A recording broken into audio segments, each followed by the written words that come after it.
Well, welcome back to episode 3 of the Run Disney Rundown. We are fresh off of marathon weekend, and we are here to give you our thoughts. And joining us today is a whole crew of people, plus another guest who will join us later in the show. But starting on our top left here, we got our host, Steve Creasy, along with his wife, Anawake. How you guys doing tonight? Hello. Bottom below me, our shoe connoisseur, Steve. I'm gonna spit my line off. I'm a connoisseur. And bottom left, making a return to Run Disney after a long time, our friend Christy from Pack Your Pixie Dust. Hi, everyone. So, marathon weekend just happened. How are we all feeling now? I mean, it's been over a week now, so hopefully we're all good and fresh. Are we back to running, except for Steve? I hope his answer's no. No, I'm not running yet, but biking hard. Good. You did. He crushed me on the Peloton today, I will say. Oh, did you guys do the Disney Peloton? No, but he chose to do like the hardest one possible. I was not ready for that. I missed that one, Christy. I know there was a live class today at 9:30. There was a Disney class. I'm gonna do it. Oh yeah, you were watching the real marathon, the Houston Marathon. Yes, I was watching the Houston Marathon today. It was awesome. That was really cool. Really From now fun. on, you have to text me when something like that's happening because I would have wanted to watch it. You're usually on it. I You're usually on it. know. I know. I took it for granted. I will. Thank you. I'll definitely text you in the future. Yeah, we got back out there this week. I think I got back out a couple days in, but I wasn't really ready. My legs were pretty tired after that. So When did I run Friday? yeah, you ran Yeah, Friday. 'cause So it was actually nice and sunny. So I'm like, oh, you got to take advantage of it when it's sunny here. but we didn't do quite as much running as you did, like so. No, I did do quite a bit. I got back out yesterday, and I was still feeling a little bit rough. But after about 2 miles, I loosened up a little bit. I was like, all right, I can do the rally for Princess now. That's right. Well, it's a quick turnaround. It is a quick turnaround. I mean, it's basically the quickest two together. Yeah, what, 5 weeks from today, right? 6, 5, 6. 5 or 6, yeah. It's at the end of yeah, February 5 or at 6. least. Right. That's right, Christy. You guys are doing it. Yeah, Yeah, she's doing a return to a half marathon. Oh boy. Very excited feel for you. like I wasn't thinking that clearly. It's fine. But it'll be fine. If I learned anything this weekend, halves are fun, fulls are brutal.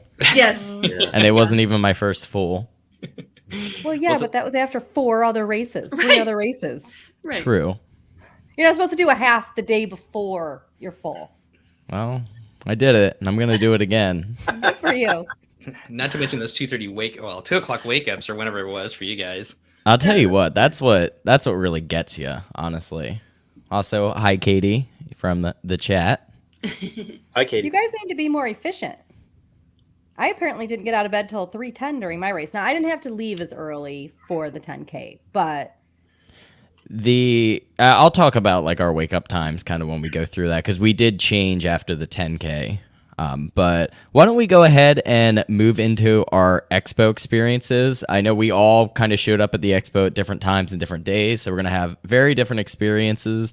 I'll have a whole vlog about our experience, but long story short, we rope dropped the Expo, and I did have a question asking what time we got there. We got there at about 8:15, got in line at like 8:20, 8:25-ish. We were in kind of like the first like waiting area. They basically put you back in the gymnasiums in the merch building there, and we were in like the first group of zigzags.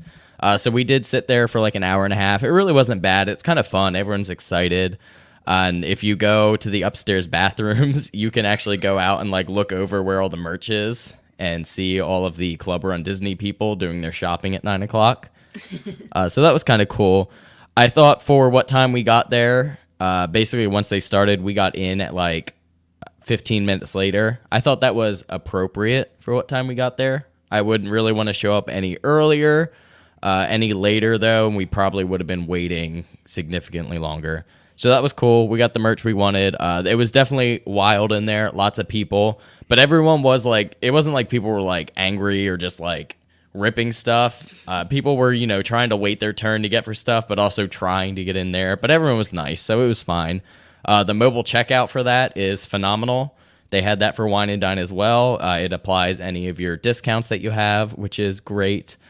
And yeah, it made the Expo experience much better because you kind of grab your stuff and then give it another second look, try it on, and then go and just scan it right there where you're at. So that was very convenient. As for outside of merchandise, I thought something that was interesting, and it's probably been like this before, I just didn't know. Dopey has like their own check-in area. So when everyone else goes right, when you go in the Visa building, right? Visa building there, everyone goes right and goes down the stairs. I went left, and you get your check-in. Same as always, you show them your ID and your check-in, and then your shirts are right there too. So you do all of that at once. So that was very cool. Katie had the issue of the disappearing registrations, which some people have reported. She basically said if that happens, registration just felt exactly the same as before. I'm sure she'll comment on it here. So it really wasn't like an issue at all. She just printed her waiver out there and went along her way just like normal. Other than that, I thought the expo was pretty good. There was definitely more like companies, more brands at the actual expo, I thought. A lot of different equipment. Echelon was there. There was like 3 different brands of like the Theragun style things. So I was happy to see a lot more brands there, and I thought that was pretty cool. The Creases, what about you guys? So we didn't get there till Friday, and it was pretty. What time did we get there? About 2 o'clock or It was so. late. Yeah, it wasn't. We didn't rush. Yeah, but it was. I mean, it was busy. There were people there, but it was really quick getting through. There was like no lines anywhere as far as getting through and getting your numbers. As far as the merchandise goes, I'm not sure how much was really left compared to what you got to see. Like there was plenty of just like the generic stuff, and they had plenty of like just the specific race shirts. Pins were available, so I think the magnets were still available as well. Right. So I think that. I'm not sure what else they would have sold out in, I guess. But yeah, I thought the expo was really good. I like the mobile checkout, although. Well, I will say when we were there, the crowd was light enough that we didn't even really pay attention to the mobile. Like it wasn't. There were tons of checkers standing there waiting for us, for just us. So it was kind of the reverse. We didn't really need to do the mobile checkout because it was quick enough to do the other way, but I can see where that would be a huge benefit when there is a crowd. I'm totally drawing a blank. What's the name of the running company that's down at Disney Springs? Fit to Run. Fit to Run, Yeah. yeah. So Fit to Run had a huge exhibit, and I got some of the sport beans, and they were super cool too because they had people wandering around, and if they saw you with an item, they go, "Hey, do you want to check out?" I said, "Yeah, sure," and they checked you out right there with kind of a mobile device, and so that was. So there's no waiting in line either in the expo part too, outside of the Disney merchandise. So we really enjoyed that. Yeah, Fit to Run has like the largest real estate in there. Basically, that whole middle row, even though it looks like different blocks, is all Fit to Run. And they just do like, they separate everything out by like their brands and products. So they're like your best bet if you forgot something on race day usually. Steve, what about you? Sorry. I think my name is becoming just a punchline. No, I was in and out. I had my family with me, and I was there Friday. I was there after you guys. I was after Stephen. I was after Stephen Wake, and you already told me like most things were picked over in the merch. And I'm not into a lot of the merch, particularly because I just don't get there the first day, and so anything that's even I think decent is already picked over. So I just went in, I picked my bib up. It was even faster than Wine and Dine. I felt like there was no line at all Friday to get my bib. Went in, got my shirt, and I bought this hat, a runner hat. The first time I had a runner hat, and my other hat had shrunk that I brought with me. There's no prices on things at Fit to Run. Did you guys notice that? Yeah, you're right. Yeah, they don't. They don't. You know what I think they do? So I think I could be wrong, but I think some of the prices vary throughout the whole weekend, and they get cheaper as the expo goes on. And I thought this hat was like $27, which is not bad for a run hat, because the CL hats. Like, is it CL or CLE? Do you know? Like, I don't know actually. it's a French But company. I know what They're you're from talking Montreal. about. I love those run hats, but they can be $35-$40. Like a really good run hat. It's not cheap at all. And this was significantly cheaper, and there was no price tag on it. There's no price tag on any of the stuff that I looked around. The shoes, and I have seen them before. Discount shoes, as you get later in the expo. So, yeah, but the expo was cool. It seemed more significant. There was more booths. I was in and out, and I did not dip into the merch at all. At that point, I think after the first day, like, I think generally there's a lot of the, like, I'm not huge personally into like the I did it shirts.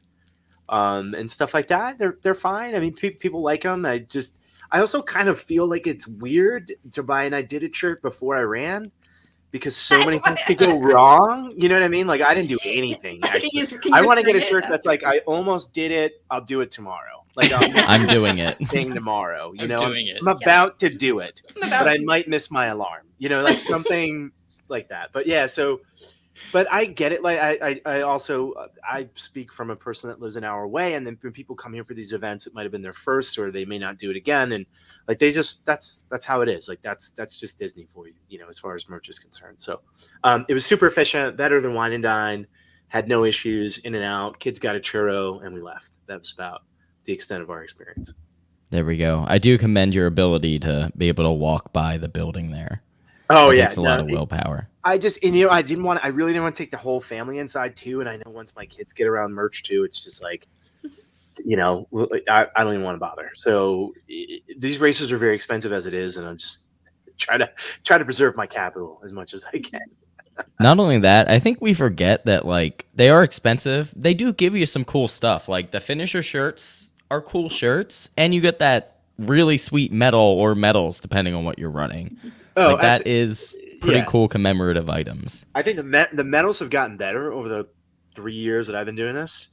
Each year, I feel like the medals are better. Whatever their vendor is, I think is better than was a couple years ago. The shirts were better a few years ago, then got terrible, and now are okay, I would say. Yeah. They used to use Champion for the shirts. We think we talked about that before. So, and I think this cost them a ton of money to operate. Like, this race cost a ton of money to pay the Orange County Sheriff Department to get all the permits, to close the roads. Like, it is not a cheap race to put on. Plus, we get transportation and so on. So, not a cheap race. Not complaining there. I don't think they skimp you on anything for the most part. So, We got a good comment for you, Steve. From Jennifer, she says, we wanted I did it shirts for making it through the Expo merch line. We started behind the building, but we're shopping in an hour. So. Yeah, absolutely. Well, that's good. I'll make buttons next year. Right, you got them though by getting the merch. Like, some of that merch did. The Spirit jersey, that's your Gone. I did it. Yeah. So if you were a person who wanted that Spirit jersey, that was one of those things that sold out really quick. So I guess that's your form of I did it. I think people resell a lot of that stuff just to pay for the cost of their race. Like, good for them. If that's their hustle. Sadly, I think people resell it not to pay for the cost of the race. People who aren't racing go. They really should, though, the first 3 days until all the racers have arrived. They should not open that to the public. You should have to show a bib, and you can bring in, like, your family, you know, a couple of people, and that should be all. That would be so easy. But Disney, I think, doesn't care who they sell the items to. No, I do wish they preserved it, because a lot of people like come in for the Goofy, and they come in Friday or Saturday, and I do wish they gave some priority to those folks. You're right. Because we've never been there before. Right. Friday. For Wednesday. So, you know, I want to throw they had some pretty cool photo opportunities around there too. I thought that was kind of cool at the Expo. After you walked out of the RunDisney area, where they had a couple different things for the half, the full, the 5K and the 10K, which I hadn't seen that in the past. That castle that they had was really cool too, in between them all. Oh, and then even outside, they had, you know, the usual metal ones, but then they had the ones on the sidewalk. They had one of the, like, step through ones, like we saw at the finish lines. And then Katie also mentioned in the actual Expo too, not the Disney merchandise, there were some in there too. They usually put up, like, the posters and the backdrops for you as well as things like the course maps and all of that good stuff. And we did have one more comment from Jennifer, who also said, love the mobile checkout, but they skimmed my purchases and receipt and didn't really go through it all. For us, they just looked at the total number of items and they just counted the items out. They were trying to move it pretty quickly. but it worked for us. But Christy, how about your Expo experience? You and I actually talked about that prior to me going, and I was curious because I am crowd averse. I don't want to be in the crowds. So I actually went on Wednesday. I think it was Wednesday, right? On Wednesday at 7:00. So I got there kind of late. The one thing, because it was so late, I didn't exactly know where to go the whole time. Because there wasn't a ton of people. There was definitely the after work crowd, but there wasn't a ton of people. So they were already out of a lot. I think I FaceTimed, I did, Steve and Wake, so that they could see if there was anything that they wanted that might sell out before they arrived. There was plenty already sold out, but it was a nice experience to get in. I bought a pin and get out without very many people. I also, at the Expo, so the general Expo, I got taped for the first time by the KT tape people. That is cool. So that they do it for you. You just show up and give them your body parts. And so basically there's still, one lady kind of had her lower butt taped. And I'm like, there's her butt. So they'll tape anything. So anything that hurts while you're running, they will tape for you. Something to keep in mind. Okay, so I guess I don't know what I see people with it, but I don't know what it does. It's like that heat. I don't know why I don't know why I might need it, I guess. Well, does anything hurt when you're done running? And if not, Steve, you have to flicker. But for us that have pain after explain our run, this, because he does the best job talking about how this No, works. I love the KT. I love KT tape. We talked about that your knee was bothering you, and so the adhesive on that KT tape, as opposed to an ace bandage, which is cloth, right? It's the same principle, but holding it in. Yeah. So if you have it's really great for runner's knee or any inflammation. Any kind of swelling you have, or just nibbles and things, it really works. I mean, if you have a fracture, it's not a hard cast, but if you have some soreness, you see them mostly around people's knees, right? That some people, particularly runner's knee or an IT band, that might be bothering them or something like that. And Christy, you said it. I thought you did it yourself, because I sent you a YouTube. Did I send you a YouTube tutorial? You did. You get real technical with it. And then I realized that those guys, I was laughing too when you said that, because I was like, they should have a tattoo parlor back there too. Get your, just a full, get your ink and RunDisney tattoo back there and give them all your body parts. Well, that literally, I was waiting in the little line, and some ladies was getting her lower back taped. So something about her lower back hurt. And I was just like, oh. She had a Disney cast member mask as well. So I'm like, well, this Disney cast member is just good for her. Good for her. Some people color coordinate the KT tape with their outfit. We didn't too. have a choice in that. Oh, you did? Okay. The tape we got is the tape we got. So I think some polka dots. I could have gotten polka dots, maybe, I guess. Yeah. Yeah. No, because they didn't have polka dots. No polka dots, huh? Pink. See, Jennifer said she uses KT tape to keep her knee aligned. Okay. That's interesting too, because it used to be that you would buy the tape and then get in line. That's but what you I could figured pick was the color. happening.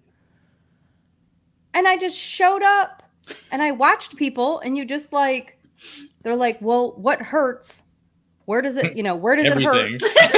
Right? Help. And they tape you. Can you tape my brain? That hurts a lot. That is still a really good service that they offer at the Expo, especially if you know it's there and you need it. So that is great that literally anyone can go and get that done. And that's what it should be. I mean, it's literally trying to, indoctrinate their products, right? Right, exactly. I'll buy it now. Yeah, right, exactly. I think it's great. And they had a lot of I don't remember if it was Hypervice or Theragun or whatever. And I saw the folks in there too. Echelon was there, yeah. Yeah, Echelon. And people were getting on the bike and getting fitted and trying that out. It felt like Wine and Dine felt like we're in a pandemic expo, and this felt like a full-blown normal. This was a good running expo. Yeah, it was good. It was solid. It was really solid. I was happy with it. And it didn't, when I was there, it didn't feel crowded. Did you feel crowded for you guys Friday? No, I didn't not think at all. so. No. No, not at I all. think mine felt, because it was so late, that they wanted to be done. That was, I guess, the only thing. What did you bought the KT tape at the Expo, or they just? No, they just did it. They just did it. Oh, Mhm. Awesome. That is awesome. Did you end up buying anything else at the Expo? Yeah, I bought some, because I'm such a slow runner, I did buy some energy chews that I did end up taking half of a package of one. So I bought those. And then, because I was driving and because I didn't do a race bag, I bought one of those little like belts. Flip They're belts. almost like The flip belts? Sure. Like Okay. that you can put your stuff in. Yeah, little tiny Yeah. zipper. It almost is like nylon material. It was like it wasn't on me the whole time, which was awesome. Right. And so, because I was like, I need to put my car keys somewhere. And usually I would have somebody, or I would, back in the olden days, back when I ran this race over a decade ago, there wasn't even cell phones really that you took to the races. So like you Our usually dog's would coming in the leave room. your, oh, hello dog. You would leave that. So it was just different to like need to go to a race and have stuff again. Right. Yeah. That sounds like everybody had a good experience. It was really good. Any other comments from the Expo? Not from the Expo, no. All right, let's go ahead and move on to the races. We'll start with the 5K. I was the only one here that ran the 5K, so I'll make this very quick. Very standard 5K. It was just the regular Epcot course. Only thing to note is, just like if you ran the 5K at Wine and Dine, the buses are on the opposite side of the Epcot parking lot, unlike where they are for the rest of the races. That did cause some confusion because they left the signs up saying this is where you get the buses. Yeah, just a little side waiver there. Other than that, very standard 5K, a lot of fun. The only thing that was a little bit annoying was this was the first day where they tried the new security measures, which we all got to experience. Basically, instead of doing the old bag check from RunDisney, you now go through Epcot security scanners, and they were just not ready at the time they needed to be ready. Now, this was the only day we had that issue, though. But when we got off the bus, it was like a big weaving line if you take the resort buses to Epcot in that area. So that was a little bit frustrating, but it did move pretty quick. It was like 15 minutes to get through. Other than that, 5K was fun. It was great weather. I won't take up a whole lot of time. If anyone has any questions about it, we can always circle back to that. Only thing I will note, and I think a lot of us saw it, was the Harmonious barges were like doing things during the races, which was pretty cool. The 5K was very prominent because it was nighttime for anyone at that point still in there. So they had like a marathon weekend logo, and then it would switch with the race that was going on. So there was specifically like a 5K Pluto logo going on there as well. So that was pretty cool. The video from the 5K? 5K is not out yet. 10K video comes out tomorrow. I worked my way backwards. Okay. Just because the full and the half are kind of the ones people really Did you like record to the watch. whole 5K? I've got a good amount of it, yeah. Okay, cool. Yeah, I probably have like 20 minutes of the 30 minutes it took us to run it. I thought it was cool that they had the barges going. Yeah. So I'm going to go ahead and move on from that. And we're going to move into the 10K. Just a couple notes from this. This ran a new 10K course, at least new to me, and I think most of us here, where you started at Epcot, you ran down the highway to Hollywood, and then you basically ran like the usual half marathon finish, going through Hollywood and out the back. However, the section of Hollywood was different. Instead of going up around, what's the show? Fantasmic. You went the other way around Tower of Terror, so you saw that backside of Tower of Terror, and you ran in by that Cars experience we all forget's there, and then you go by what is that? Rock and Roller Coaster, right? Did anyone was like, oh yeah, you go in by that Cars thing? Like, have we seen that? I mean, I saw the show because I had a son addicted to the Cars franchise. So, Exactly. But did we remember that was there until I brought it up? No, it's just like the thing that you notice when you get in line for a rock and roller coaster. That's about it. But now that I brought it up, I was like, oh yeah, we ran by those cars. But other cool thing was you ran all the way down Sunset Boulevard, and then you ran all the way down the other main street of Hollywood there, which we haven't done in a very long time. I think it was like the first Star Wars race maybe that we did that, not the first one, maybe the second one. So that was very cool. But I'm going to go ahead and hand it off to Christy to talk about her 10K experience. So I think, one thing we should talk about, because I think as a listener, I would be interested in this, especially before Princess starts, is the corral situation. I thought Disney did a great job of having giant corrals for you to wait in. So as usual, tons of toilets, porta potties to go to, tons and tons. And in one section, there was actually a sink and water. So like I went to the bathroom there and got to wash. I was like, oh, this is so fancy. But then in the other section, there wasn't. But if you're closer to Epcot, there was actually water and soap and everything. So, but then you go and you line up and you get in the big giant corrals. And there's tons of space if you want it. So like lots of people go forward. I stayed back and didn't have anybody anywhere near me. So my girlfriend that I ran with, yes. What time did you park and what time did you get into the corrals? So I parked at 3:30. No, it had to be 3:45, 3:40, because I left my house at 3:30. So 3:45-ish.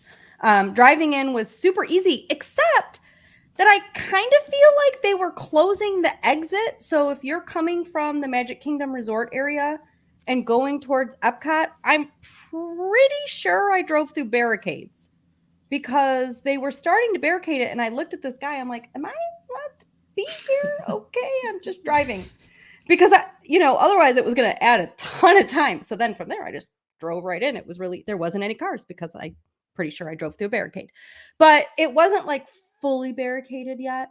And I know that some of the roads in that area were closing after 4. So, but that was for marathon weekend. So that's something that they noted that, these roads are going to be closed.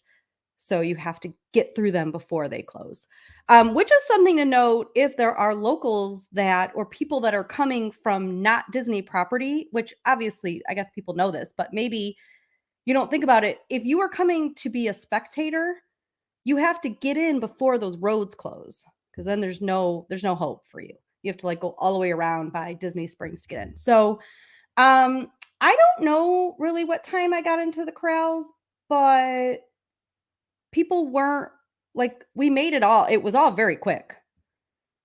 Long walks everywhere. I'm pretty sure we did a 5K before we ever made it to the start Just line. Wait for Princess. Yeah. Right. Yeah.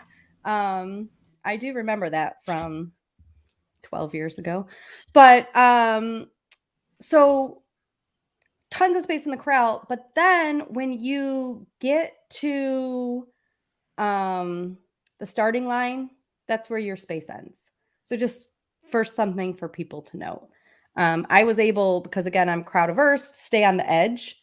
So I could hug that edge that doesn't go up against other people in the corral and had a little bit more space. There was just this whatever. But other than that, that was great. The race was fun. Running it with somebody was super fun because during the boring parts where you're running through the highways and stuff, you don't really notice that you're on a boring road. So, because you're just having a conversation and talking and, stuff like that. So that made it more fun. Very cool. Give me one memorable character or favorite character from it. I'm the worst at characters. I know I stood for Judy for 10 minutes or 15 minutes or something. She went and took a break. So my girlfriend really wanted to see her and I didn't want to run alone. So I waited in line and the rest of them, we just sort of would take a picture. She would take a picture as we were passing. I like the characters as entertainment, but something that you might not experience when you're in the back of the pack, the lines are very long for characters. I watched your marathon run through and you literally wait for a person or two, get up, take your picture. Oh, hi. and then are on your way, thanking everybody. The rest of us have stood in that line for 75 minutes. So Right. our experience is a little different. You're not kills bitter. your time. You're not Kills bitter. your time. It kills your time, doesn't it, Christy? It did. My time was never going to be good, but it was way worse. That's funny. So, something to note for the back of the Packers. Oh, and my roads were way more crowded than Lake's too. So, when you're watching those videos, if you're in the back of the pack, little note All things to different keep in mind. Yeah, So- those lines do actually tend to get long, especially once you get that first 2 or 3 start groups out there already. Yeah. Trying to So think. it was great. I'm super happy. I hadn't run 6 miles in a very long time. And you know what my most memorable moment, though, was seeing you at the finish line. So just before the finish Make me line. blush over here. Well, for real, it was Oh, unexpected, no. and you were just there. It was really special. You I guys was cry? there. I was very excited. Did you embrace? We did one time. After And we once you get refound all each the way other. through the whole walk, and you get all your medal and your blanket and your Gatorade or And your Powerade. plastic cheese, which I had 0 gluten reactions to, so it is celiac safe I think There it's we go. because it's not real food. food. Yeah. And I ate it like 5 days later. So if I had a reaction, I ate it right away. I love the fake You cheese. are brave. I was like, That's it the whole doesn't- reason that I run these races is because I get For the fake cheese at the end. Oh, there we go. I love it. Breaking news there. It's You so can buy good. tubs of it at Dollar General, Well, I think. that ruins it. Yeah. I want it to be special. You're right. Oh, Jennifer says, Sheldon was I was near kick- me. Yeah, Yep, she sorry. said I was kicking myself because I didn't say anything to Christy in her awesome castaway hat. She was near me in the crowd. I didn't even realize it was her.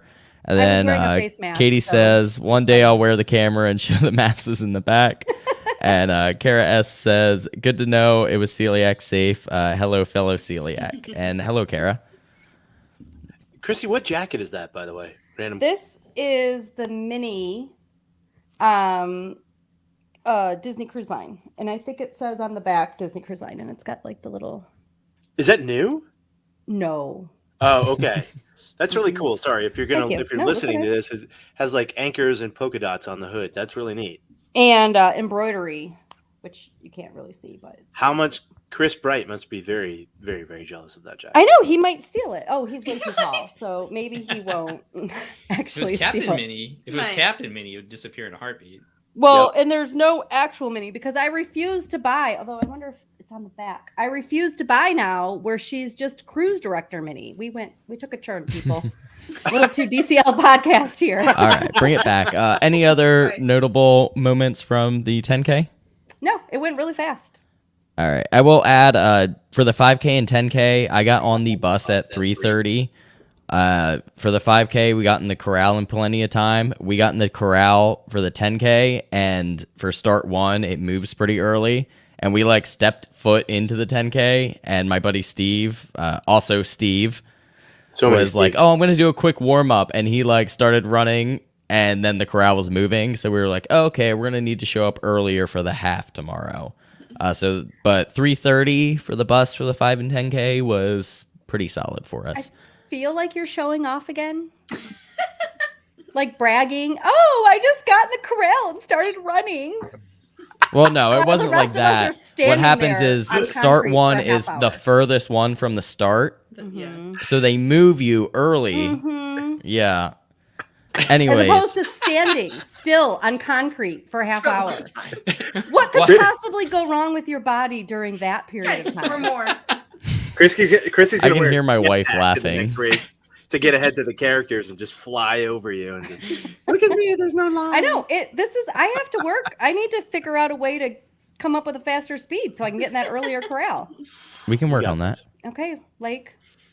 Training by Jennifer also Lake. says buses started earlier than posted, 2:45 before 3 a.m. at Pop. Tons of buses, well done. I was also at Pop. I had the same experience. I have a video of the buses waiting to pick people up, going from where they pick you up, at the bus area, waiting all the way out, down towards where the the security guy is. That's how many buses they had waiting at Pop. I was very impressed with that. But I guess that's going to about do it for the 10K. The only other note I have was the 10K posted 10,513 finishers this year. Wow. I wasn't last. I did have to check that out. You have the numbers for all the races. I do, except the 5K, because the 5K is not timed, Not so they timed, don't right. post finishers. Mhm. But I do have the other races. Can I backtrack for 1 second before I leave? Absolutely. I am so sorry. I even made a note, which I forgot to look at when we were talking about the expo, but this is important for Princess if this rule still exists. I had to swap out my shirt because, as many people, and it doesn't apply to men, but women know, the sizing doesn't always make sense for us. So I didn't know, like, women's fit, whether it would be the women's fit where I have to order 17 sizes more than I usually am or what. So my shirt was too big and I went to swap it, which I was able to do. But because there was another shirt swap counter that I could go to. When I went there, I touched the shirt I gave them, but then I touched the shirt I was looking to swap to see if it was the right size. And they were like, you have to keep that now. You've touched it. What? And I'm like, did I lick it? Like, what? Literally, I said those words because I was a little bit surprised.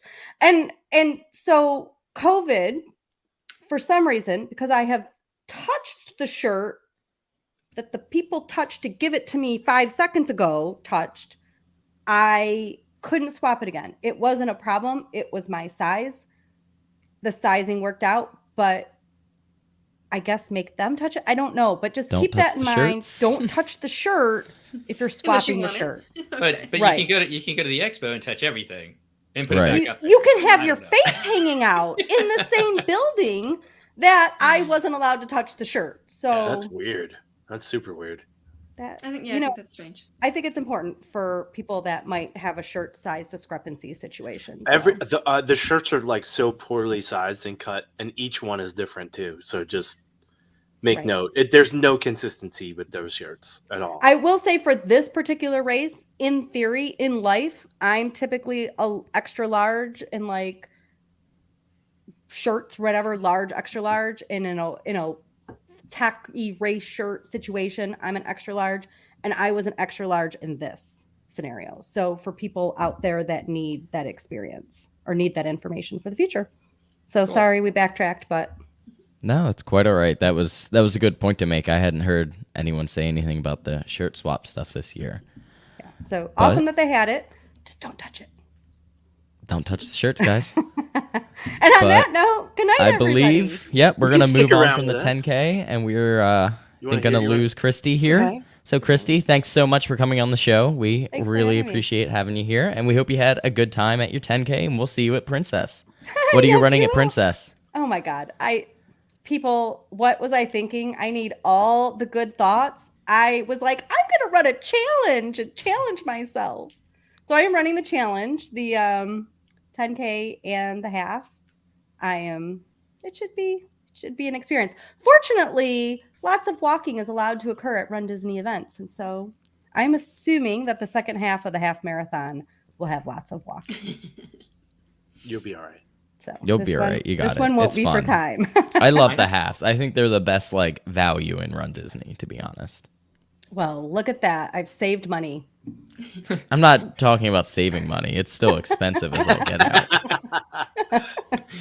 All right, I good night, just think the everybody. product you get is very well worth it. I mean, it's cool. You get to run through the castle. Who doesn't love running? Like, that's a dream, right? To shoot through the castle, run down Main Street like I'm a winner. It's pretty surreal. It's pretty, yeah. It is pretty surreal. It is. It's like the most hype part of those races that get It to is. run through MK. Yeah, for sure. Which you guys get to talk about now for your half marathon. We do. We do. All right. So Cheers, Christy. Yeah. Bye, Christy. both Steve, and Wake have waited their turn. So I won't say a whole lot about the half. We got plenty of people here to say all that needs to be said.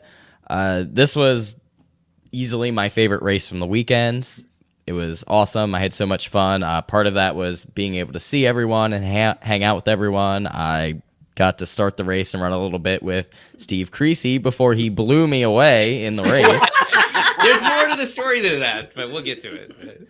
But I will go ahead and hand it off to the Creases and let them talk about their experience. Well, and I'm going to let Anwik talk about it because it was really more her experience because she blew it away. Oh my God, she crushed it. She crushed it. Crushed it. This was the first half marathon I've ever actually trained for. Usually I can muddle through, and if as long as I'm running regularly. And 2 years ago was dismal because I didn't run at all before it. So I was bound and determined that this time I was actually going to train for it and see how good I could do. And kind of as the training kept going, and I was like, wow, I was sort of shocked at how fast I was running my training runs. I'm like, I think I can maybe make a goal for this. And actually, so my goal was to run it in under 2 hours, and I did. So felt pretty proud of myself with that. Very modest. Come on, give me what you were like. What you placed in your group in your? I was 12th in the old lady group. Oh, that's awesome. Which my kids were like, how many people were there? 12, and I was like, no, there were 675 people actually. Right. That's in my group. So, no need to be humble. 12th out of 675. That's really incredible. I feel happy about that. She also did stop for at least one picture too. Two. So. I stopped for 2 pictures. 2. There we go. You stopped for 2 pictures and still ran that time? But again, I didn't have to wait for anybody. They were like what Christy was saying. I stopped and I was going to take a selfie with the castle behind me, and there was a volunteer standing right there, and she said, "Oh, I'll take that for you." So that didn't really take much time. And then right at the very end, I think he was the very last character, but our younger son, his favorite movie and Disney character is Bolt. And right at the very end, Bolt was right around the corner, and there was nobody standing in line. I was like, oh, well, I have to, I knew at that point that that I had some time to give. So I definitely have to get a picture with Bolt. So 12th in the half marathon. Wonderful, Mom. Look at this. Look what's happening. That's pretty cool. I did that Bolt. That was a very rare character. I felt totally. Yes.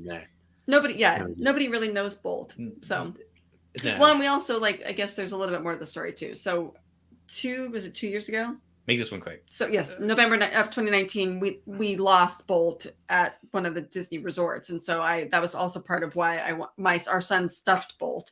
And so when I saw him, I was like, "Oh, I found Bolt. We definitely have to take a picture of him." So there was a little bit, more of the story. That's awesome. I think, like you said, Blake, I think the half is just amazing because you get the 2 parks. There is one kind of boring section on it, but the other thing that you were kind of worried about was you wanted to be able to see the castle at night, which you've never been able to see before. And starting at 5 versus 5:30 for even really helps that. Yeah, the because you were in Corral 3, so you weren't too far back, but you were able to see the castle at night, which is, I think, kind of one of the spectacular parts of running and RunDisney, I think. Right. So, but what else? Anything else stand out for you for the run? I guess that was one of the questions you had was so she was a little bit worried because she was running faster. She was starting in Corral 3, how the crowds would be. How were the crowds as far as? Actually, because they were doing mini starts within the corral, it actually was fine. The first probably mile and a half was sort of the thinning out of the crowd, and so that was slower. But then after that, it was pretty open, so that was good to know. Yeah, it was. I mean, obviously, it's definitely open up where Lake was running and Steven. It was super fun to run with you guys too as well. And yeah, I did finish in front of you, but you guys stopped at every character stop. And I didn't stop. So. We did get everyone but one, I think. I think I would have been chasing you the whole time. But it was a really good marathon. I think the temperature was really good. Yes. There was a lot not of too hot, not too cold. I felt like the characters were spot on. I liked the fact that I like the DJs. Yeah, the DJs, they had plenty of DJs out there. But I think that each one of the character stops that they do have, they do a really good job of creating a scene for them. And I think that's kind of a cool thing that kind of keeps you motivated as you go, what's around the next corner. So, I thought it was a great race. I agree. Great. Anything else from you, Wake? Any other thoughts? No, I don't think so. I think, it's a good, they're always fun. It's always a good, positive, feel good kind of crowd. So that it makes for a good race. Yeah, and you ran. It was someone asked in the comments. It was a 150. 157.34. That's awesome. You crushed it. You did so awesome. Thanks. I'll pay for that tattoo if you want to get it. I'll pay. Next time. All right. And Steve E, what about you? What are your thoughts from the race? Other than his outfit was on point. I try to color coordinate, hence why I bought this hat to match my shoes. Because I feel like nothing else would go right that day for me, so I might as well look okay. It was great. We got up. I barely slept. I think you guys didn't even sleep at all. I just did not sleep well. We stayed at Copper Creek. We had the oh god, on point. Yeah. I'm telling you. Oh, there you go. Look at that guy. So we got up. Dude, oh my god, the electrical pageant parade. We talked about this. Yeah, I'm falling asleep. Twice. It came by twice. 9 o'clock comes by. Bum, yeah, and it was so loud in the room. We were both at the same. I think we were both facing poolside, right? The main pool out, and I was like, it was so loud that we had white noise in our room because the kids were asleep too. And I wasn't even thinking about myself. I was like, oh my god, please don't wake up the kids. And they slept through it. And once I was like, got myself to start to fall asleep, and that went off, I could not go back to bed for the life of me. I'd probably get about 3 hours of sleep. But then the adrenaline comes, and then, the copious energy drinks that I downed at 2:45 in the morning because I didn't want to make any noise to actually set off the coffee pot. We had a studio at Copper Creek for the night, so I was like, met you guys down in the lobby.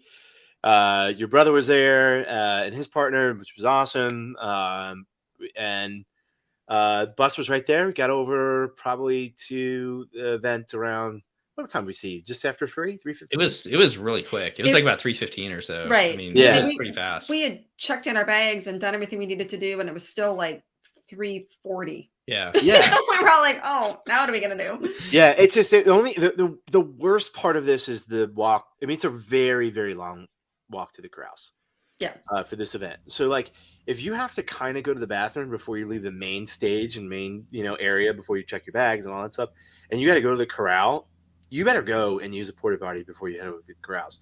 I saw people hopping the fence out of their corrals to get out to go to the bathroom. Over there, because it's just it's just a weird setup when you're leaving from Epcot, not TTC. I do prefer, like, I love the half as a distance. I've never done a full, so I mean I have that to compare it to, but I think it's challenging enough where you don't have to kill yourself completely in a training unless you're absolutely after a time. That like you could just get some good decent long runs out there and just get some time on your feet and still have fun. I think about this as like golf. Like golf is no fun to me if I'm just terrible. You know what I mean? It's just horrible to be out there and doing it. It's like you described, Wake, like if the half is like enough to keep you honest. If you don't train, you're going to be in some trouble. Yeah. So and for me personally, I was just like in such like dire straits with my foot had been really bothering me. I was literally limping. I told you guys like a week before this race, I was legit limping to walk. And the fact that I finished after 4 ibuprofen was very, very, this is my most proud that I've been of all the events. Cause I finished. As for the event itself was great. It was really great. I've realized that all these events, I don't think, for me personally, like RunDisney is like the PRPB place, although Wake will say differently, and maybe you other guys. But as far as like a community event, I don't think there's a better Disney event than RunDisney. You can give up your annual passes. You can not go to your parks every year. Your kids can kind of like age out of the experience, if you will, or you just don't want to do this as your chosen vacation. And I see people that have been running together for a very long time that were so happy to see each other for this event. That's the most inspiring thing. It's I don't even know if it's just like the tradition of it for people that are coming from all parts of the country. They're like, "Oh my God, I haven't seen you in 2 years." And 2 years, yeah. we costume coordinate, and we, et cetera, et cetera, et cetera. And it's just so much fun for them. So, this is, there's no other event that brings people together, I think, with Disney as a muse than the Run Disney events year after year. So it's so fun to just look around and see, like, look at this women probably been running together for extremely long time. They've coordinated their outfits. They're super pumped to be here. And so the energy was really, really good. And then the spectators out on Main Street and running through the castle. It is a very, very surreal experience to do that. It's coming down and like high-fiving people down Main Street. It's a lot of fun.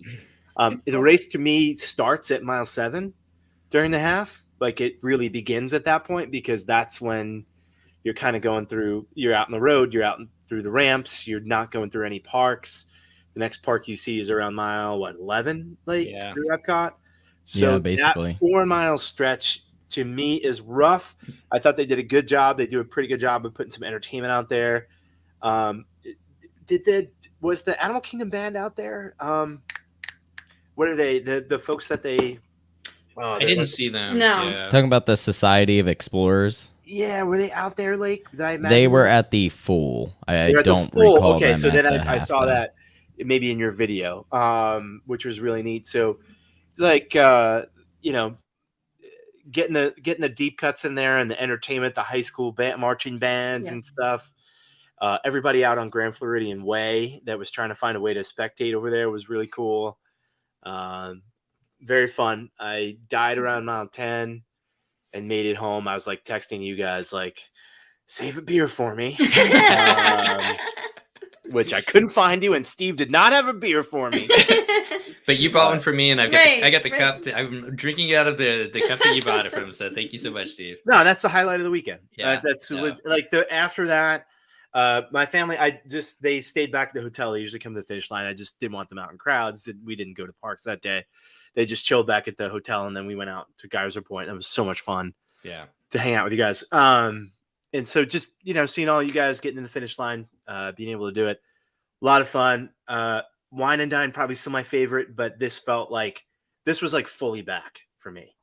Wine and Dine was like a little bit of a Run Disney light sort of event. I felt like the starting groups and stuff were they were experimenting maybe a little bit, figuring out what they could do. Expo the energy wasn't there nearly as much, but this was like fully back. People were into it. So it was a great event. It was awesome seeing everybody.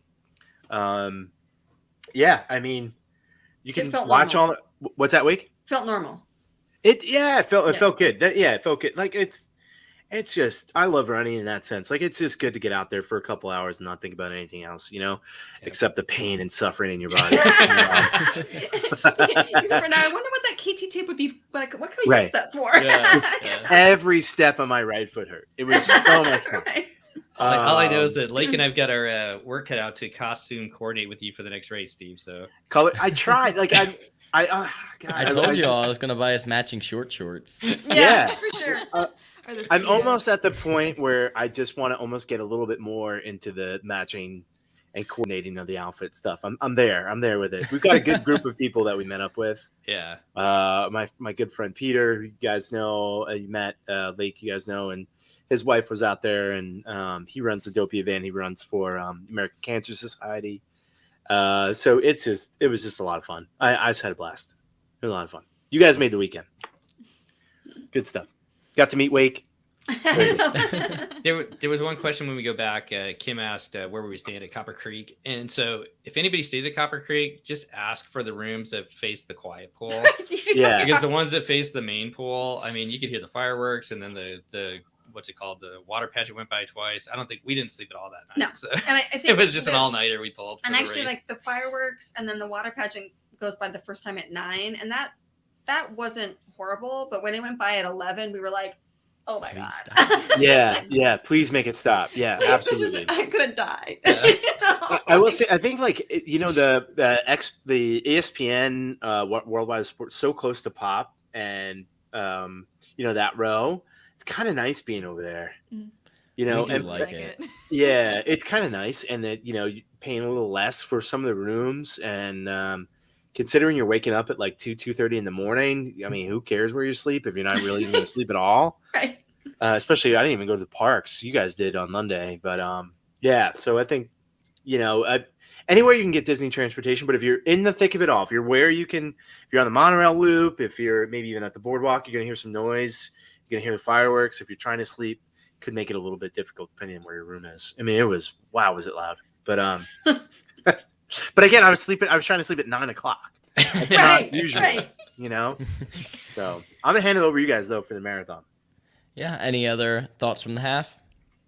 I guess one quick thing that I did notice, because we looked at like how many people had finished and what age groups they were all and all that kind of stuff. There were probably close to 10 in the over 80 category. Really? So I think that speaks to the, like you're talking about, it's a community and like people who come back year after year after year to run together. And there were definitely, I was kind of amazed that there were that many. Yeah. In the over. So we got a long time to look forward to this. We got a long time to go. We've got about 5 more years, and Lake's got about 55 more years. Right. And I have about 10. So right. We did have 12,699 finishers for the half marathon, which is the most of any of the races this weekend. Wow. Oh, awesome. Yep.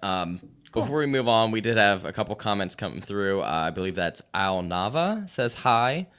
We answered where he's staying, and then Julia Gomez says hi, and he said, I was S1 on marathon weekends. Welcome to the fun club. Oh man, I gotta get an S1 or S2. I was an S3. Steve, you're an S2, right? Me? Yeah. No, I was an S1 this time. No, I don't know. They messed up my time or something like that. Pardon me. I'm sorry. I was in the back part. So. Yeah, I will say if you're with people too, I could not.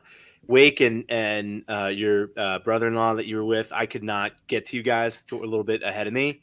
Crowd was packed. I used the restroom real quick and tried to wiggle my way through, and it was like, there's no way I'm going to find you. No way. So stick with your peoples. Right. Don't get separated. Yes. All right, and I believe we might be losing Wake here. Yeah. Wake, thank you so much for coming on the show, sharing your experience from the half. Bye, Wake. It's always a pleasure to get to talk to you and see you. And yeah, we hope to talk to you again soon. Bye. All right, and that moves us into the big one. I called in some help here from our first-time marathoner. Everyone, if you've watched our channel, this is my wife, Katie. Hello. So us two are the only two here that did the marathon this weekend. Me as part of Dopey, and she, as I said, did her first marathon as just the marathon because I would not let her do Dopey or Goofy with her first marathon. Yes. Yeah, I am very excited to hear this. I'm shutting up now. But yeah, so I mean, first off, the toughest race of the weekends. Twice the distance to the half marathon. Like I said, half marathon was a blast, a lot of fun. Warm. I felt it on this one. It was very hot. It was hot too, especially for Katie as well. Yeah, it felt really good for about the first half of my race, which is Lake's full race, because he is twice as fast as I am, literally. But once the sun came up, there were no clouds, and it did get really, really toasty out there. But yeah, it was my first time. I don't know. Do you want to talk about your race and then my race, or? Yeah, I'll go through very quickly. I do have a video of pretty much my entire race. It's like an hour and 20 minutes long. So enjoy that. Watch it on the treadmill. That's like basically what it's made for. I mean, overall, the race was good. I did terrible, and I felt pretty terrible after like mile 10. That's because I was undertrained. That's 100% the reason. You didn't do terrible. Jesus. I felt pretty terrible. That like last 6 miles was a slug. That's the halfway point right there too, right? Like right around mile 20. Basically. Yeah. So yeah, you did a good job. I mean, it's a long weekend, first time doing Dopey, getting up so early in the morning and everything like that. Plus, I think it was like almost 80 by the end of the race that day. I mean, you were done before that, but Katie was facing that. Yeah. Yeah. And definitely that mile, like basically mile 18 to like 23. So after you exit Animal Kingdom and before you get to Hollywood, is all just that whole section is just all communally the worst. There's like a part where you're running uphill into the sun for like a whole mile, and then they cut out the Blizzard Beach part where you were weaving through the park, which I hated. So I was glad they cut it out. But they made you run a square in the parking lot, and they set it up as like a big aid station, basically, with like that's where you got your fuel. They had gels out and all of that, which was a good idea in theory, but you're still running a square through the parking lot. With the loudest DJ in the world. Like the loudest it was music blasting. At what mile was that? 20? That would have been right 18, before 20. 19, yeah. But no, you didn't. You guys, no Wide World of Sports, right? No. Okay, that was cut. And I was happy. I mean, I've never ran that course, but I think I would have preferred this course to that one. But that's just me speculating. Yeah. I do think I prefer this course to the last one. And I probably prefer both of these to the original ESPN one. Yeah. Did you see some folks set the medical tents and aid stations with the heat? So after the halfway point is when I really started noticing lots of people stopping at the aid tents, lots of people honestly just choosing to sit down on the grass, and we were always like, "Are you okay?" And they'd be like, "Yeah, I'm just sitting." So a lot of people were just doing that. They handed out sponges around mile 17 to all the runners. Oh, man. But Lake said he didn't see this. After that, there were 2 points where they were also just tossing out bags of ice, which was great. People were, had them on their heads. They were just like wiping. It was really bad. And then a little further on, I did start seeing a lot of people who were truly passed out and had medical aid coming to them. I saw a full-on stretcher situation. It was intense. I've seen people need medical attention during the house before, but nothing like this. It was a whole different scenario.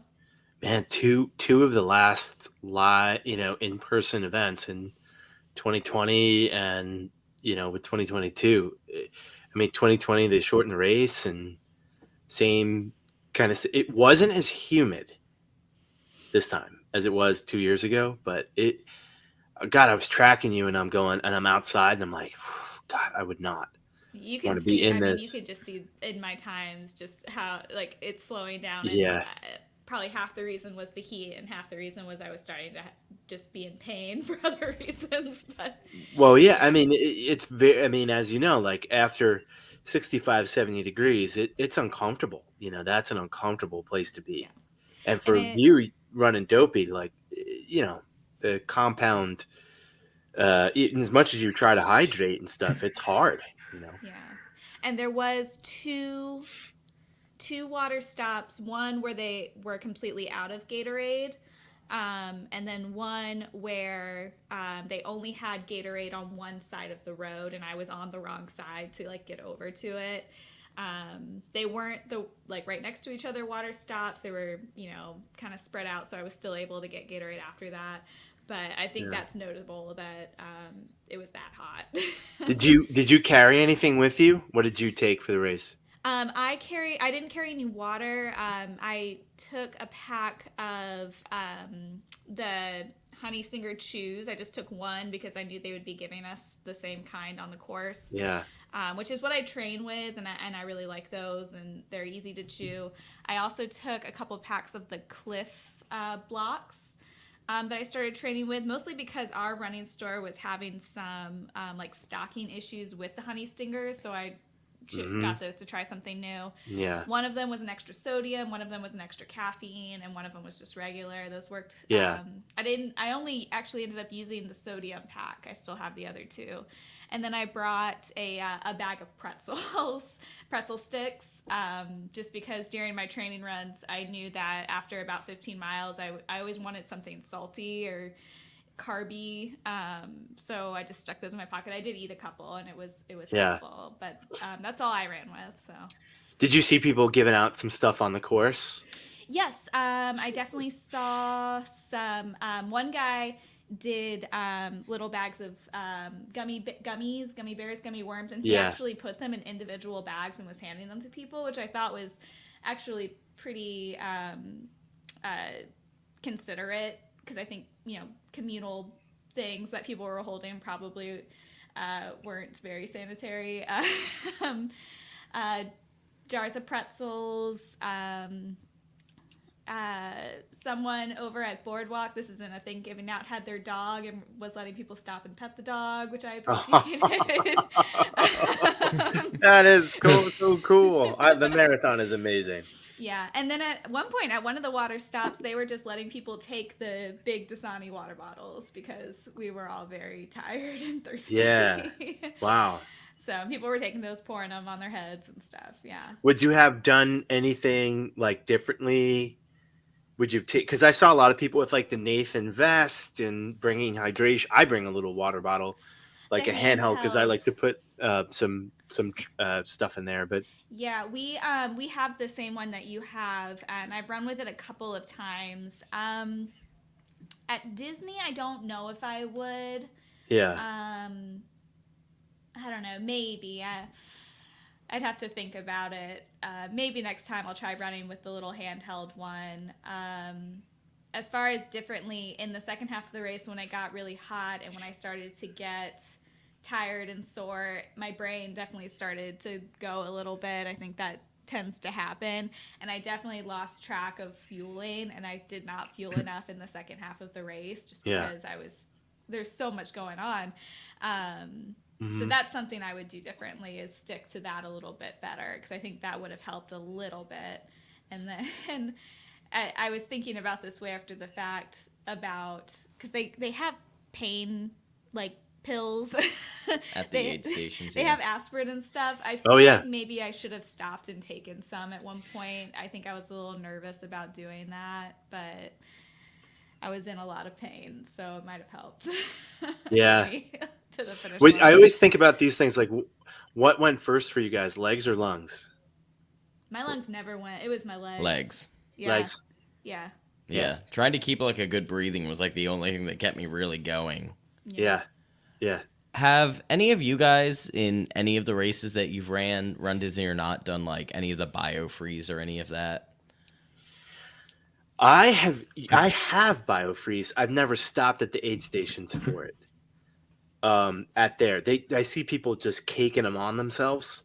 I think it can help you like temporarily get you through. I found biofreeze though, when you're sweating and when you're already in pain, like it's kind of like maybe like a 5-10 minute acute fix. But I carried some anti-inflammatory. I took ibuprofen like halfway through for me, because I was hurting a little bit. But I would say, again, it's one of those things, if you haven't done it like on a training run, just be really careful. Practice and then execute kind of when you're out there. But nothing can prepare you for your first marathon when it's 78 degrees at 10 o'clock. I mean, that's they do this marathon in January for a reason, because the expectation is it's going to be fairly temperate. I mean, I felt like the weather for us on the half on Saturday was great, and yet still somewhat warm. Well, and look at, I know Steve, you're in Tampa. I almost called you Tampa Steve, but like the weather we're having right now is 20, 30 degrees cooler than 1 week ago. Like it's tell. Yeah. Princess 2 years ago was the coldest I'd ever experienced since we lived here. It was really cold. Yeah, it was. I mean, we were just like dancing in the crowd to try to stay warm. It was the only time I had taken a sweatshirt and thrown it away, and thrown it out before we started. And I didn't feel warm until about mile 1, 2 in there. It was cold. I like it that. I mean, you're gonna run better if it's on the cooler side than the warmer side, So, but you had grit. I could not believe when I was tracking you, and I was texting Steve, and I don't think I texted you too much late because I didn't want to bother you, but I was like, he was oh my running. God. You gritted it out. You really did. Yeah. We were super proud of you, Katie. Oh, both of you guys, but well, especially we all should be proud of her because, I can be like, oh yeah, that was a tough marathon. I was still done in 4 hours and 20 minutes. All those people that are still out there when the sun is out, when it's beaten down, and like you guys said, are gritting out, that last 15, 10, 6 miles, like that's where the real show is. Like y'all are absolutely amazing. Yeah, definitely. I've never heard like this. This is the first race where I technically finished after the balloon ladies. They passed me in the straight, like as we were approaching the finish line, they went past me. Oh no. Which, I mean, I honestly thought I wasn't going to finish. I thought that they would catch up with me somewhere like between 20 and 23, and I would probably get swept. So just the fact that I kept moving was really good. And I kept running. The last time I ran was like in mile 25. So that's great. But you can get to a point where you cannot move anymore. Like you can get to a point where you're physically shut down. I mean, it happened about 20 yards after the finish line. I mean, the finish line. Yeah, I mean, I told my wife, I was like, I went through mile 11 and being like, it feels like lead is in my legs right now. It feels like I'm running with concrete in there. So it was very inspiring to watch you pass that and get through the finish line. It was awesome. I was glad you got your medal. You finished, and if you're crazy enough, you'll do it again. So I'm gonna do it again because I have to do better now. Like, all right, we did it once. Now we got to do it better. So we're gonna do that again. That is one huge thing about your first marathon is you learn so much about doing a marathon, and it's almost like a deconstructive process because like you're doing these races and you're almost like know what's going wrong in slow motion, and you're like, oh, I should have, maybe I should have fueled 5 miles ago or 30 minutes ago, or I should have brought more fuel, or not forgotten to take fuel completely. It is funny how they'll tell you what you're going to experience, but until you actually experience it, I remember somebody telling me that the second half of the race starts at mile 20 in a marathon. And twice I hit the first one, it was so slow it didn't happen to be. The second one, I was running a little bit faster and I hit the wall at mile 20 and I could barely move. I mean, it was like the next 5 miles was all I could do to keep my legs moving. So it's good to know that happens to other people. Yeah. So, but once the people around you like look like they're moving and some of them are smiling. And I'm just like, what's wrong with me?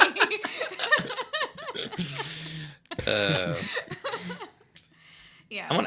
I'll go back and say that I've done the ESPN twice, and that was like my least favorite part. So I think this new course is a little bit better. How many times have you done a marathon? Me? Yeah, here at Disney. Twice? I've done 2. Yeah. When was your last one? 2018? 2019. So I did 2018 and 2019. Okay. And you're going to be doing 2023. 2023, yeah. Goofy, right? For the 30th. Yeah, Goofy. Dopey? No, I would love to do Dopey, but we just can't make it down. It's a lot of time. Yeah, with the kids, because the kids are just starting school, and so we just can't take off that long because of them. But we're definitely gonna do Goofy this time. You're gonna do Goofy? Yeah, doing Goofy. I feel like, yeah. I keep watching. Like I see Lake doing Dopey. I see my brother and his husband doing Dopey, and all these people. I was like, I got to step up and do something. Katie ran her first marathon. I was like, I got to challenge myself. So he's gonna be 20 miles in next year, and he's gonna be like, "Why did I get talked into this?" I would be like, I'll be going around that square in Blizzard Beach, going like, I have to shout out my sister and see if she still wants to do Goofy after we've talked about this. Leave it in the comments, Amy. All right. Yeah, we do have lots of love for Katie in the comments. Lots of congratulations. Couple comments from Christy here. She said she brought a Nathan water bottle for her, and that worked pretty well. She said she used BioFree. She put it on her knee, but she wished she would have put a glove on, which is a good thing to do if you don't want your hand to be all hot and cool. She said practice. Rub that BioFreeze everywhere. Everywhere I would be careful. I would be careful. Not all the body parts. I would be careful because I'm scared to use it because I've had an allergic reaction to icy hot before, and that's why I've never grabbed the BioFreeze because I'm scared that I'm also going to have an allergic reaction to that. So definitely something to practice with. And then Jennifer said a show on training for increasing speed, so back of the packers like me would be great, so we can enjoy characters like Lake. And then Christy also said, yes, I want this too. That is definitely something we can probably put into the works here. I'm sure once we get into kind of out of race season, we'll be hunting for some content here. So we can only talk about Steve's outfit so many times. So. I don't know. They're pretty on point. We'll start doing a Steve's outfit of the day. On me and all my shoes. That was my biggest thing. I was talking to my wife. I was like, "Do I look okay?" Define okay. And I was like, okay for me. Just use context, So like terrible but acceptable. You got my seal of approval. I can't use that BioFreeze because icy hot still is embedded in my memory from running track and cross country in high school, and I used to get so nervous before races. And so whenever I smell icy hot, because people have all that icy hot on, it totally gets me nervous. So it brings me back to it's like, what is that? You've got the technical terms for like Freudians, some kind of weird sort of. Yeah. I have an icy hot story that's not appropriate for this show. Yeah, let's not talk about icy hot. Where you shouldn't put it, right, Steve? I have an icy hot story about putting on an icy hot, not washing your hands, and then using the bathroom. Yeah, don't do that. So I'll go ahead and finish up the full here, just with my little stats, so that we can move on. We're running pretty long here. So in total, there was 11,317 finishers. Wow. Out of that, approximately 5,300 of them were dopey runners, which I thought was crazy. Finishers. I did 5,300 dopey finishers. Yes. Yeah. So I wonder what percent DNF. I mean, you get hurt, or you're dehydrated, or you can't make it's exhausting. I don't know. And then of people who did not run dopey, there was 1,000 goofy runners. Okay. Good to know. So I thought that was all pretty cool. We did have one other topic here that Kara S. wanted us to talk about. She reached out to me on Instagram. And Steve E., this might actually be kind of in your wheelhouse here. Okay. Basically about consistencies with proof of time and the start group switch, especially between like Wine and Dine and this. And Katie, I think you have some input to this. But basically, if you weren't in, start 1 or 2, a lot of people are saying that there are a lot of inconsistencies with start groups, especially in this weekend, which I believe was a little bit larger than Wine and Dine. And then as well, this was the first weekend where they switched proof of time to be a minimum of 2 hours. And typically a 1:45 half would have put you in S1, at least for half marathons. And there were a lot of people who were like within that range reporting that they were getting bumped back. Wow. And apparently, I'm not sure if this is the scuttlebutt or I think what. It might be a really strong theory. Yeah, but I guess RunDisney has a cap on the corrals. And basically what they did was if it reached that cap, even though you should technically be in that cap, they basically just kept bumping people back corrals. So you ended up with faster people who should be in like S1, S2, ending up in S2, S3. And I do know we had a friend of like our group that's usually in S1 that got stuck in S2. And she was kind of just there like waving to us every morning. Does that have anything to do with Club RunDisney? I thought they were behind that. But maybe I'm not watching that. Yeah. I don't think Club RunDisney. I'm not going to people said that. They were in 2 unless you were someone who was naturally in 1, and it was on your bib. I had to reach out to someone who's Club RunDisney to find that out, but there was a little logo on it. I don't think it's a large enough cohort for it to really impact things. Yeah, I don't think there's enough people for it to cause the problems that ended up happening because of it. Yeah. I think the issue is that they just need to increase the proof of time again. Yeah. Like it feels like they put it lower to have less work for themselves, and that just ends up with a lot of like bottlenecks and stuff. Because you said you had this problem with Wine and Dine, right? Yeah, there was 4 corrals and I was in 3, and it was wow. But this, after there was one little bottleneck at the 1.5 mile mark for this, I was in 3, and there was 6 start groups, and the race was pretty open. I really didn't have any complaints about crowding this time. But Wine and Dine felt way more crowded to me, and there was probably a lot less people. But they stuffed them in 4 start groups at that point. So And yeah, Katie, I don't know. What about you? Because I know one part of that issue too was people saying having Epcot so early in the race also caused a lot of issues. I know for the full marathon, obviously that's the only perspective I have.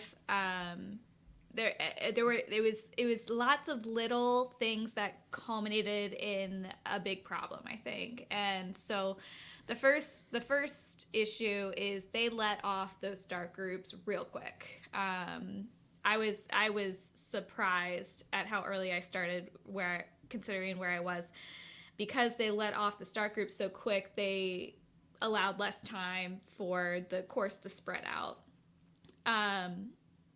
That plus what we've already said about them not having the proof of time for a few corrals behind 1 and 2 meant that there was a huge mixture of people speeds.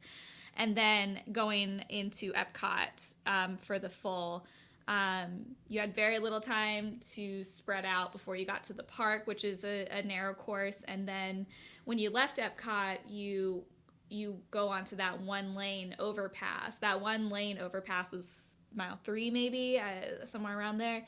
That I felt so bad for everyone around me, because it was everyone was walking, and it was it should not have been walking at that point. That's probably runners who were aiming for 4 to 5 hour at that point, and it was not good. Most people were keeping their tempers down, but it wasn't everyone. After that point, once we got to the road that going to Magic Kingdom, it got a lot better. And after that, I didn't see anything quite that bad, but it was surprising to me.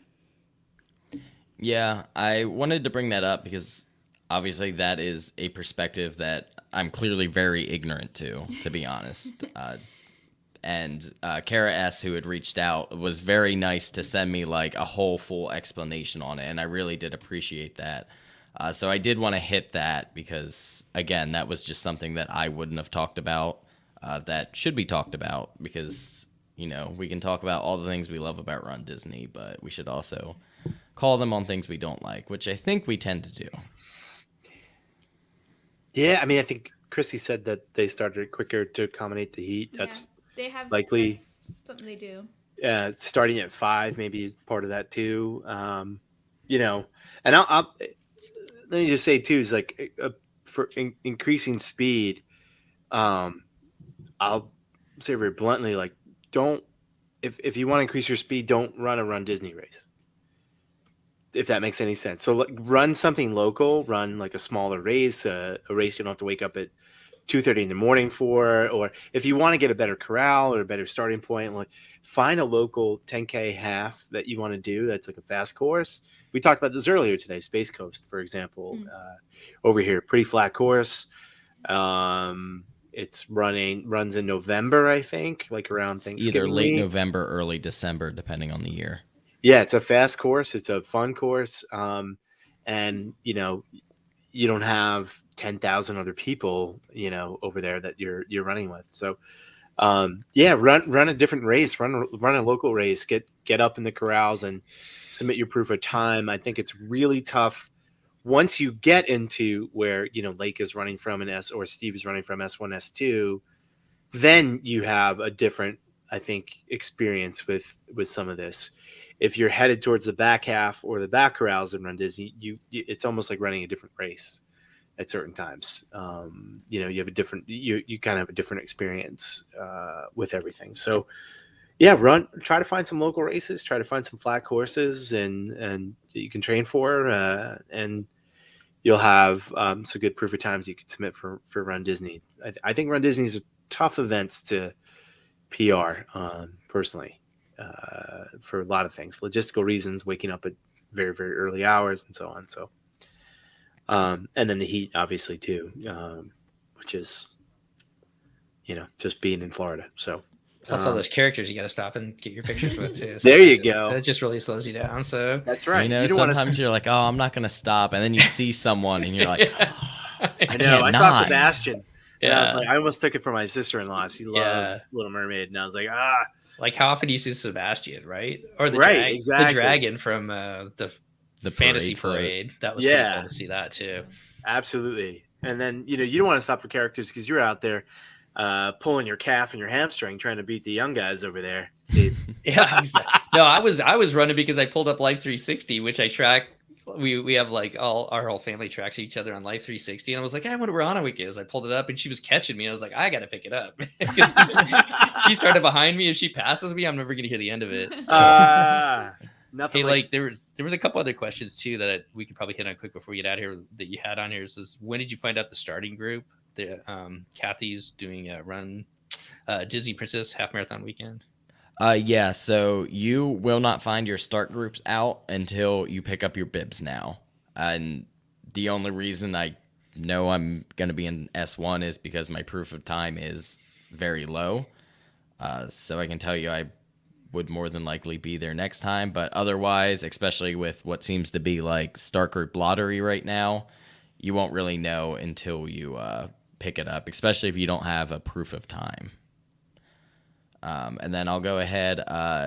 Do you recommend taking the first bus from your resort, or is that not super necessary? Asked by Amy. Hi, Amy. We didn't think it was necessary. We got on the buses for this weekend about half an hour after they started for each race, and I felt that was fine.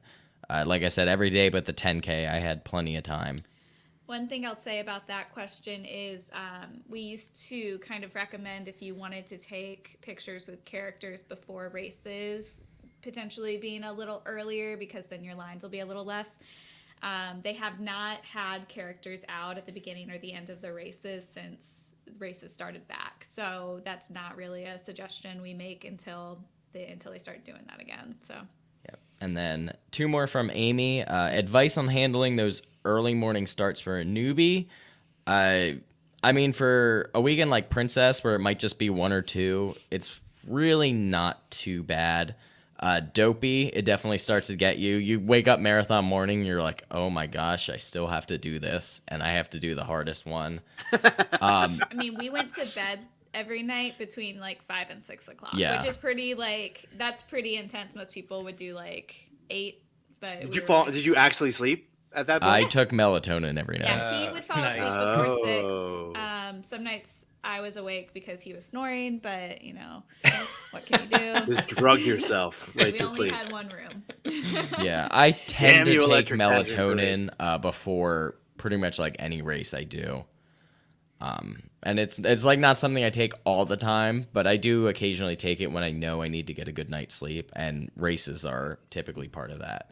So it is something that I'm kind of like practiced with using before races. Nice. Another piece of advice I'd say for the early mornings is make sure you have all your stuff laid out.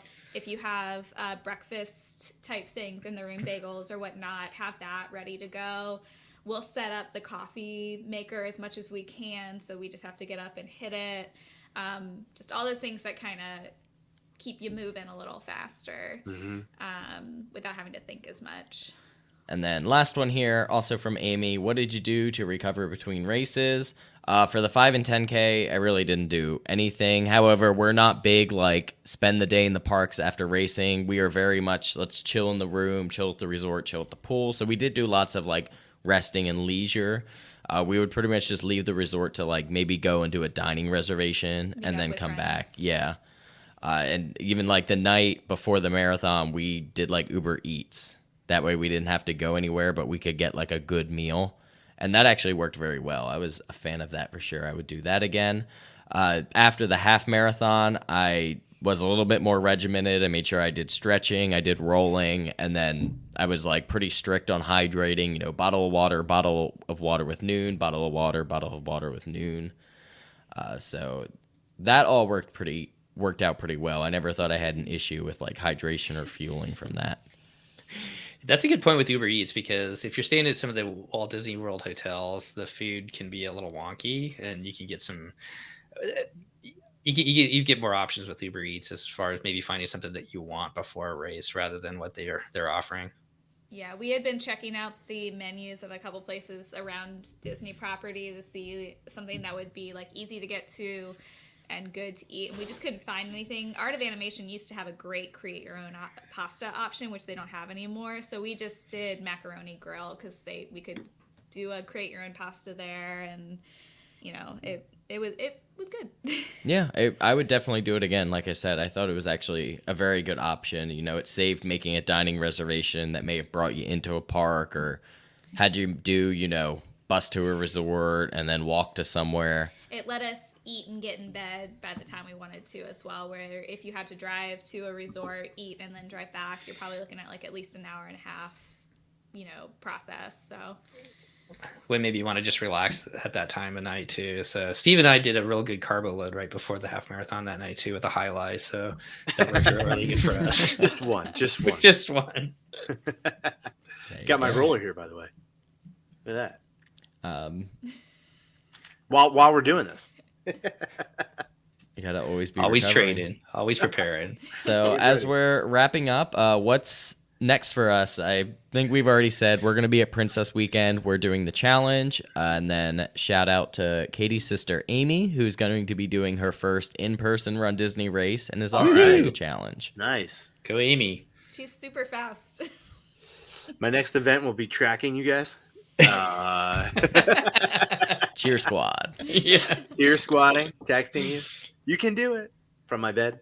I'm gonna do that 10K. Looking forward to it. 10K springtime surprise, and if I'm feeling dangerous, I might do the 10 miler. There might be a guy over here I know running the 10 miler, so I don't know. I might FOMO into it.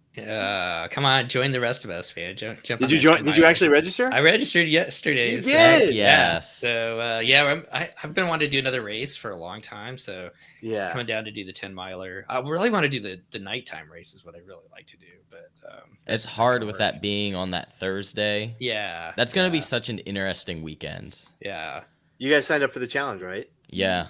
Yep. So you get 5Ks at night. 10 is that how 10Ks? So the 5K is on Thursday. There's nothing on Friday, and then the 10K starts Saturday. So there's a whole day in between. Yeah, My wife loves Ratatouille, and we had a lot of fun running the 10K Princess a couple years ago, and so I took the liberty of registering her, and hopefully we can get away from my kids. Love my children. No. So we'll see. We'll see if I can extend it and do the 10 miler as well. It's still open for registration at the moment. Tower Terra 10 miler. Yeah, that's cool. Yeah, that'll also be both of my sisters are signed up for the 10 miler, so it's going to be their first Run Disney events as well. Right, wow. Right. A lot of firsts. Are they all here in Florida, Lake? So one of them is a cast member. The other one is still in college up in Jersey. Outside of New York. Awesome. Nice. Awesome. Good place, New York. A lot of good people from there. Yeah. They seem a lot of nice folks. A lot of nice folks named Steve from. All right, people up in Jersey. We have ran so very long. Do you guys have any other last comments? I just have one very quick thing before we wrap up here. I really don't. It was a great weekend. It was, as Steve said, it was great to see all you guys down there. I think that's what really makes Run Disney special. I mean, the races are fun, but once you start connecting with other people around it, that's just really what makes it. So thanks for running with me. That was a lot of fun. Mm-hmm. Yeah, it was a blast. And you're totally right. Like, Wine and Dine was a great, like, Run Disney is back kind of feel. But this was like the weekend that everyone was like, all right, we're squatted up. Like, let's all do this. Yeah. No, thanks for beating me by 40 minutes and not having a beer for me. I really appreciate it. No, I'm sorry. Next time. I will have a beer waiting for you after the 10K that you're running on Saturday for the springtime. That's if you beat me. Oh, here we go. But feeling good. the last thing I have is just shout out to all the awesome people that came up to all of us this weekend and said hi, said we appreciate your videos or your shows. Specifically, we had Jeffrey after the half, and we had Greg, I believe he was after the 10K. And I do apologize. The gentleman that came up to us at the Expo, I was not smart enough to, at that point, be like, oh, I need to get your name. But shout out to you as well. It was so great to meet you. And there were other people as well who came up or just hollered, hey, we like your videos, that sort of thing. So thank you all. We appreciate it so much hearing that and having conversations with all. It means the world to us. Quick shout out to Carly, too, who found us at Geyser Point. That she stopped by and said hi to Steve and I, too. Oh, yeah. So she didn't run this time, but she's a runner as well. So, yeah. Just as you said, like. Shout out to the volunteers at these races.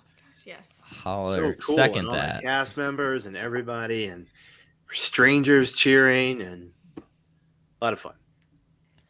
It was a blast. But we are running so super long here. So that is going to do it for this episode of the Run Disney Rundown.